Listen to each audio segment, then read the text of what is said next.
AllReasonNoLogic. Welcome, ladies and gentlemen, to a King of the Hill hosted by AllReasonNoLogic. In this match, we have 5 kings sitting atop the hills, and they each have 2 opponents in their triangles. The rules as set: the players have to stay within their circles, their sides of the map, and until the 10-minute mark, at which point almost all of the rules are off. No structures that can hit one another, and do your absolute best. Once you destroy either your king or the king destroys the 2 of the horde in the background, they can then spill out onto either side and start helping the rest of the kings. Looking at this one, joining me in the cast, we have Tank Tom, one of the players of this game, as well as myself, Pradith, one of the kings in this game. So we technically were on opposite sides for this one. It's always interesting looking back at these and trying to remember which game was which and what things were going to happen.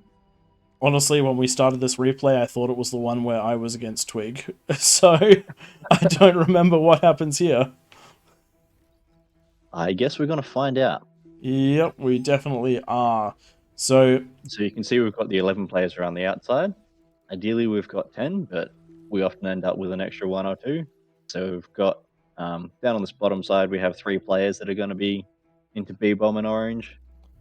Largely, that means that whoever's stuck in the middle ends up with not a whole lot. So whoever's on the outside is allowed to take anything in that outside ring. Anything that's in the green sections in the middle is basically no man's land until 10 minutes. And then it's basically rock, paper, scissors of, do you have an army? Is there defenses in front of you? And did you get lucky and walk your army through the bit where the defenses weren't? there's definitely a degree of that, but the more experience that the kings get, and the more experience that the players around the outside get, the stronger each side becomes, and the closer the matches become. One of the most popular tactics to do if you end up as the 3 people on the outside is to share eco. So rather than trying to build everything in triplicate, the middle player just gets those fast metal extractors, sends metal over to the players on either side of them, gets their wind turbines up, sends those across, and just boosts the eco of the other players, meaning that there's potentially one domino that can much more easily be knocked down and allowing the outside players to spill into their side lanes. And if you can get an earlier T2, that makes a huge difference for being able to have more of an army ready to go once you hit that 10 minutes. Because if you don't end up joining economies, you can make it there, but you don't make it there by much. You make it there and have 10 units or so, or at least that's what I've been doing. And if Whenever I've tried. if you leave the kings for too long, they will out eco everyone, because the kings end up with a bonus in this game. I believe it was plus 40%, and so the kings will scale harder than everybody else. It's the concept of, can more players beat one stronger player, and in this case it's, can 11 players beat 5 stronger players. And we will soon see a quick look at the tactics going on around the map. Everyone is trying to expand and get as much metal and as much eco early on before transitioning over to T2. We have, and hopefully you'll see a decent amount of T2. Right now we look at Twig's base. Twig is a great example of how to spam this eco out. He is just building metal. He's just building windmills. He's building converters. He's got all of his mexes, and he's not even trying for anything else. He's going to go for a quick T2 transition once this is over. Doesn't have anyone feeding him at the moment. Compare You that can see to the energy that he's producing is significantly higher than the rest of us.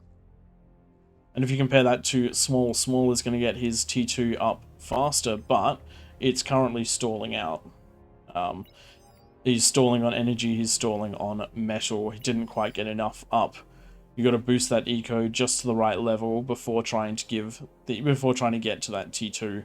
The T2 And is with this team one, you can fall into the trap of living off of other people's overflow for energy, and then suddenly, as soon as they start using it, all disappears. Especially once they get the conversion up. That's exactly what happens. Look at some good ecoing out of the dark green player, or the middle green player. Too many. We need more colors. We need more distinctive colors. Bright green, light green, other green, and there's 4 greens. So we're definitely seeing some really early T2 ecos out of a couple of these players. For example, the light blue player already at T2 already has a builder up compared to Twig, who hasn't even started his yet. But he will have the eco to utilize the T2 if he decides to go it. He may not, though. He may jump into a T1 play and just try to get as much going as he possibly can. Sometimes a rush is exactly what it takes to beat the Kings. Looking at the Kings ecos, all of these are getting pretty massive.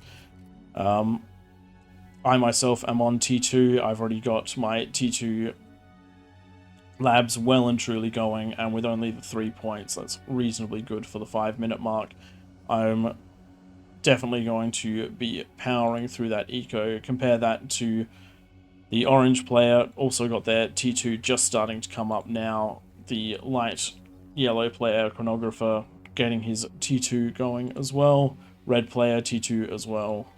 Yellow player, T2. It's almost like there's a theme, and we were communicating and telling everyone approximately when to T2.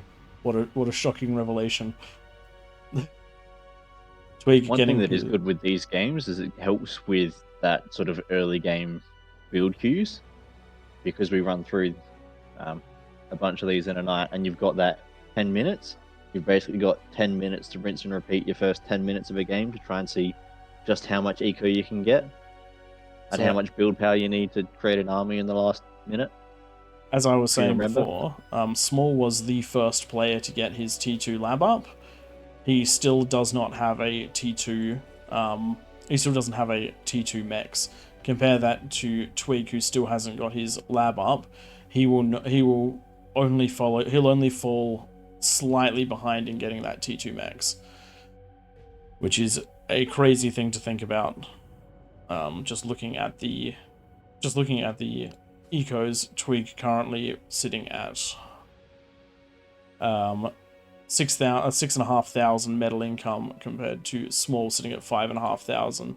So even though the T2 was up much faster, Twig definitely ahead on the eco, and that's what I was saying about balancing it out. You've got to pick and choose your battles.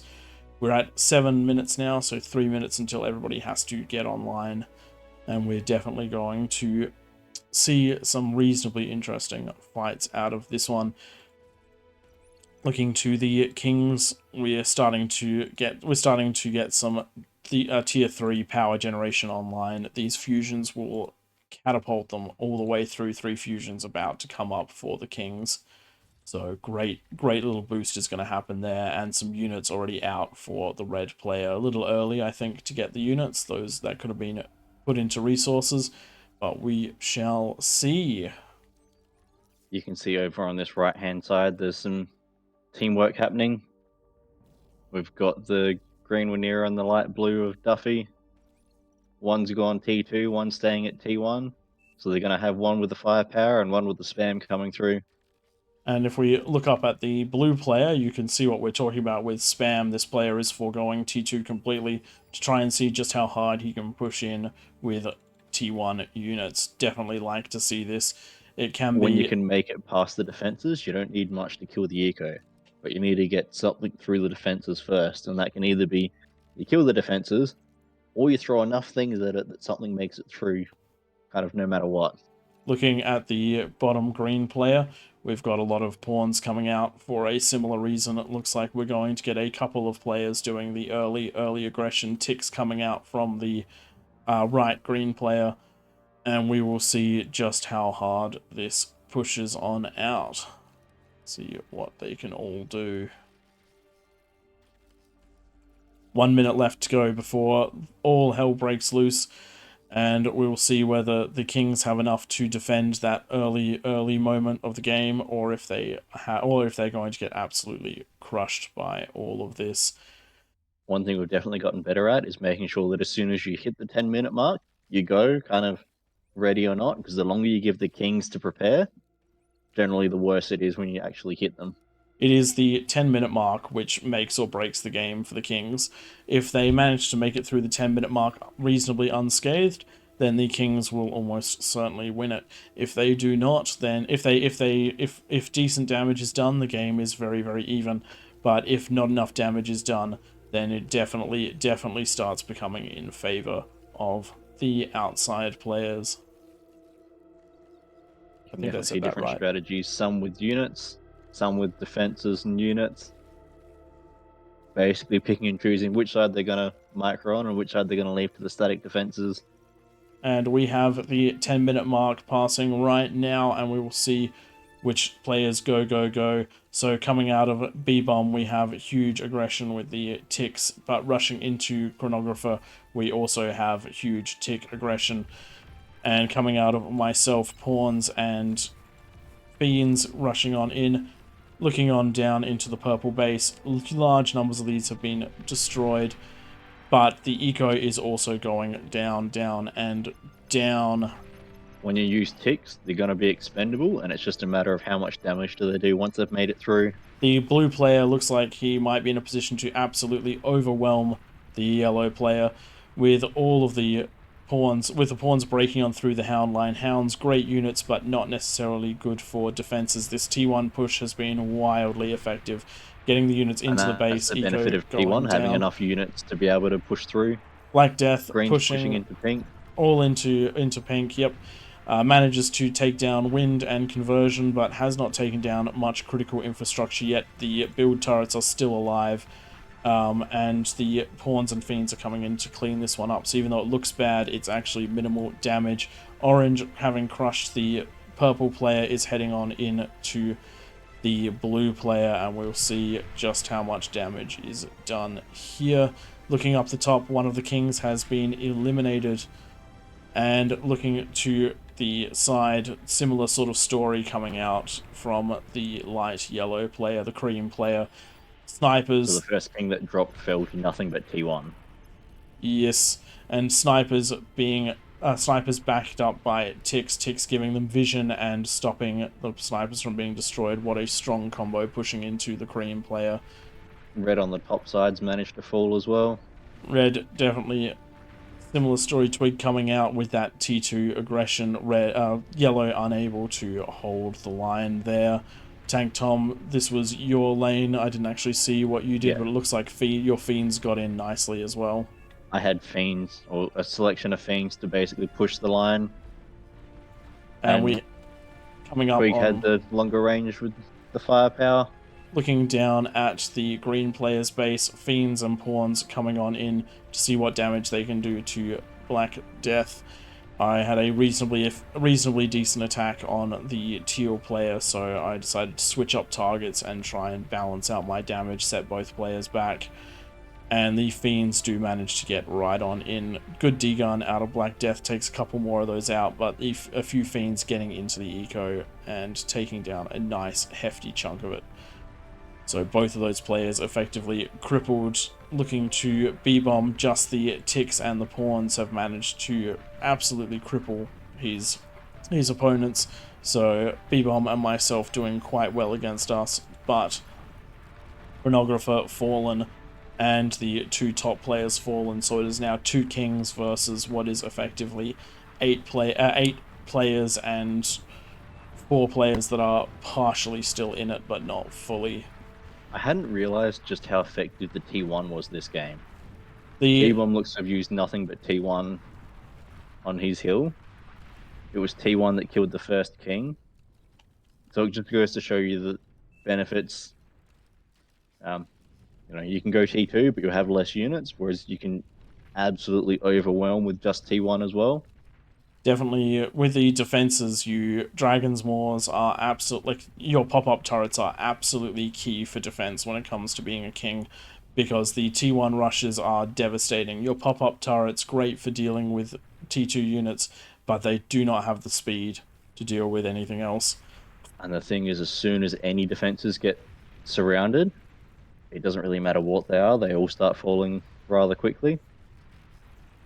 That is Chronographer's comm down in the middle. He tried to take that middle area. There's a lot of metal and a lot of power to be had there, but unfortunately, not quite enough. And The this is where the pressure starts to increase on the remaining two kings. something that's Whilst they very might have won their lanes, the rest of them are going to start flowing in and it's very shortly. and this is what I was saying about the 10-minute mark defining the rest of the game. Because 3 kings fell, it is definitely heavily in favor of the other players. A quick look at the blue player, something that he has done, and this is fantastic. He didn't do T2 himself. What he did was take T2 and take the fusion from his king. So he focused on killing them with T1 and then transitioning to T2 and stealing all of his stuff while that was happening. Quick look up towards pink, that being myself.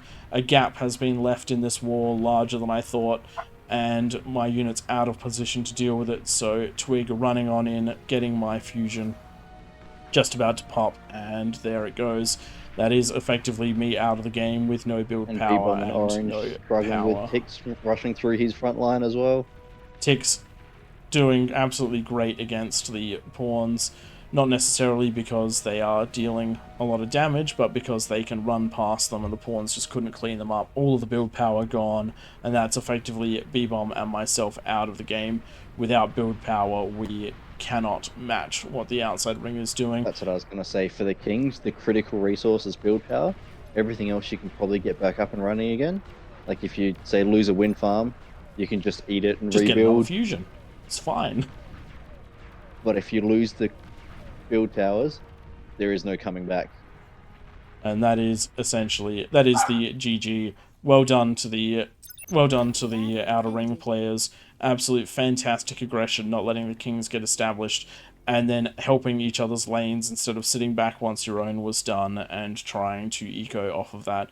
One of the key things that is needed is tipping the scales in an even fight, and that's exactly what these players did. So big thanks to the AllReasonNoLogic community for jumping on and doing these with us tonight.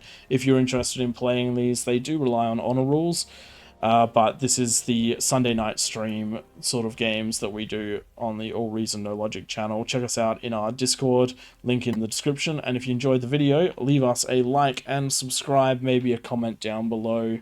Thanks everybody for watching, and we will catch you next time. See ya.